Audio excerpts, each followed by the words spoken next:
kabalo ko na ampay kay ni sa mga OFW once na ginabilin mo sa inyong balay. Kaya nga naman, walay CCTV. Gawas dito sa mga balay nga na CCTV pero diri guys, never sila nagbutang og CCTV dyan. Meaning, na sila trust sa mua. Bitaw, wala man po sila makita sa mua na lain. Makahinahinala. O nang makaingon na lang minadako kay sila salig sa amoa. Sila mag out of town sila and then kami mabilin rami sa balay. Compare ni mo sa ubang amo kay bilin ka dito sila mga friends, ka mag-anak. Once nga ang destination nimo is Middle East, dapat kabalo ka mo lugar sa ilang mga traditions, ilang culture. Ambot na lang japoy dili kasapot, dili kabalo mo follow og rules. Sa una dili jud kumutuan ng kapila sila mga sawa kay wala pa man ko nakakita. Pagtapak na ko diri sa Saudi guys, akong amo is na ay second wife. Dito na siya nag-sink in ay tinuod jud ay kay dati di siya kumutuo.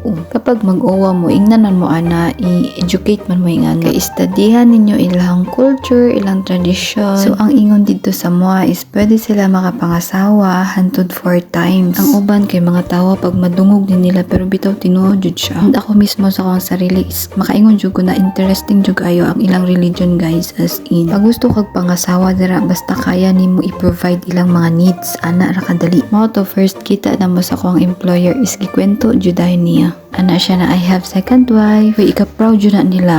As in, kay legal man dili man same sa tuwa na kabit-kabit kara sila kay gikasal jud na sila na panay dowry. So taasa na sa akong kwento ay so ako nga isipan di ay is mag-arrange ko sa akong mga gamit dito sa ilalim sa akong katre kay dugay na kay to siya guys. Sukad pa sa pagbalhin na mo wala na nako to siya na arrange, ako walang gipansak dito sa ilalim kay wala ko time. So katong namalhin namin diri ako ang employer or anak sa akong employer is na siya gipanghatag ng mga relo guys pero wala ko kabalo kung okay pa ba ni siya or original ba ni siya. Gan kaya siya gipanghatag kay lagi mamalhin na lagi mi. Ana siya ipanglabay na daw pili ra dira kung unsa imong gusto. Moro siya na akong napunit guys kay sobra ka busy. Dagan siya gipanglabay guys, mga sinina, mga bags. And ang pinaka nagustuhan ako siyang gipanghatag is karing necklace. Ana siya take it that is gold.